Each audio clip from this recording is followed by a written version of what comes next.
Hello everybody, it's Russ again with HealthForward Online, and today I have the pleasure of speaking with one of my favorite authors. I just read a book called The Ecology Diet and was just fascinated by all the information that was in this book, and so I contacted the author, and Donna Gates, who wrote the book The Body Ecology Diet, which you see right here, is with me today via a Skype interview. And we're going to talk about the book and some of the information it offers and how it could help you. So, Donna, welcome. Thank you. Thank you, Russ, for having me. So tell us a little bit about the book and some of the highlights of it. Well, the book is, I wrote the book actually years ago, but it's been updated over and over again many times, so it's now in its 10th edition. It's based, I originally put it out because I had candidiasis, which is a very, very common problem today. Many people have this systemic yeast infection, and I found it that I did. So I thought, well, I'll figure out how to conquer this infection and get myself well. And I started putting this together, but little by little I realized that, particularly after the book came out, I realized that what I put together, what I've continued to put together for almost 20 years now, is something, it's really the way it's the information we need to know to be healthy and to live a really happy, long, prosperous life. So it's based on, probably the most important thing to know about the book, in the book are the 7 universal principles that are in there. We, human beings, and all of nature, actually, and the entire world, is we have to live under these universal laws or these universal principles. And we've never been taught these principles, and we don't understand their value or what they would do for us if we learned them. But we just really can't live in this world without knowing and practicing these laws. You would want to practice these laws, actually, because life gets a lot easier when you learn them and when you practice them. Okay. So I've got 7 of those, and then we also have, I've identified the foods that are really the most important foods to eat.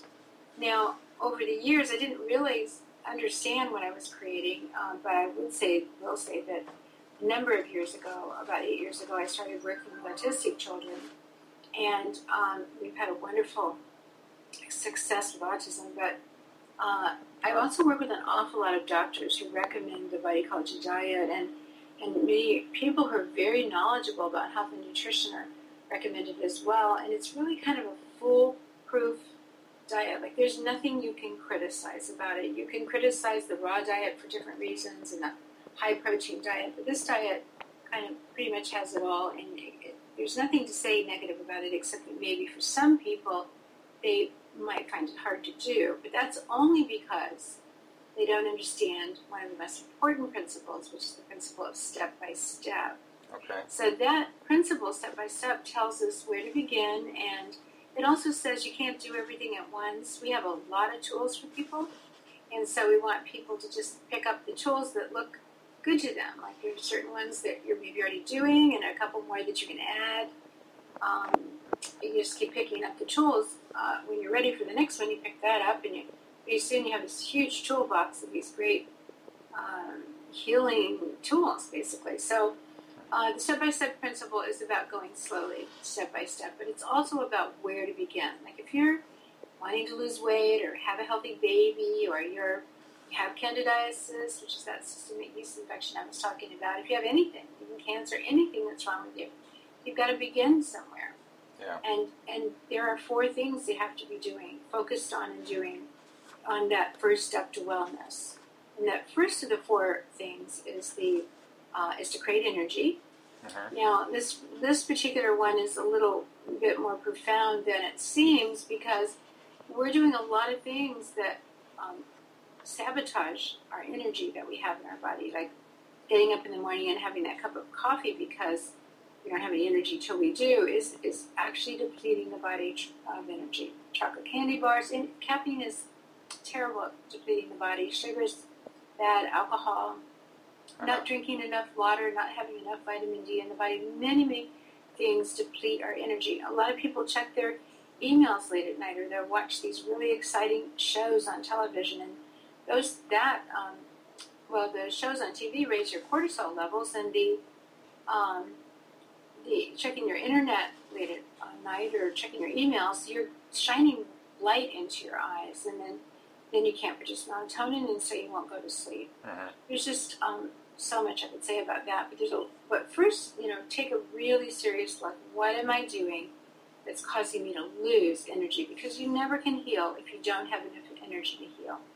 And then, of course, we like to teach people about how to create energy in their body, and we've got some amazing tools for that. Simple tools, but tools that nobody has ever been taught before.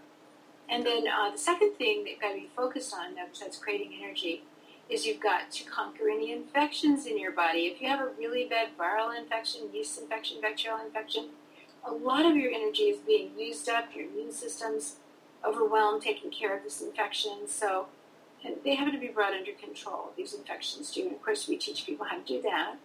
The third thing is you've got to correct digestion. As soon as you correct digestion, or as you begin to correct digestion, and you start to correct your nutrient deficiencies, the body just works better. It has more energy. It has more energy to conquer any infections that you have. So correcting digestion is essential, and everybody has nutrient deficiencies. The fourth thing is to cleanse, because we're very toxic. We are definitely always taking in toxins from the outside. We eat and breathe and drink toxins, but we have no idea how many toxins we're creating inside our body all the time. Those toxins are called endogenous toxins, and just when we're angry, when we're upset, when we're worrying, when our neurotransmitters are too low in our brain, we're constantly creating toxins in our body, and so basically you just have to cleanse all the time. It's just, there's a myth going on around that you can go into the health food store and get some product, or go on a 10-day cleanse or a 30-day cleanse and drink this and drink that, and that's it, I'm clean now, or I'm kind of cleaner. And that's like such a shallow understanding of cleansing the body. So we really, try to teach people all the principles, but this principle too at a deeper level. Okay. You talk a lot in the book about the importance of the gut ecology, and that's what really got my interest, is how much of our immune system depends on the health of our gut. The immune system, 80% of our immune system is dependent completely on the health of our gut. So if we don't have a healthy inner ecosystem, which is a term I kind of coined and started using maybe 15 years ago, began teaching people what that was and how important it was to have beneficial bacteria living inside of our intestines. This is finally becoming more and more popular. People are talking about probiotics. You can see them mentioned on TV, but we are supposed to come into this world, and the minute we get here, actually as we're entering the world, this wonderful inner ecosystem is supposed to be set up inside of our intestines. And it does so many important things. These beneficial microflora begin to grow inside of us. At first, we only are supposed to be having mother's milk, because that's the perfect food for them to help them grow. But so in about 3 months, you begin to have a really nice colony of fabulous bacteria living mostly in the large intestine, some in the small intestine. But they do so many important things. They help us to digest our food. They keep the intestines clean, and if your intestines are clean, every cell in your body is cleaner.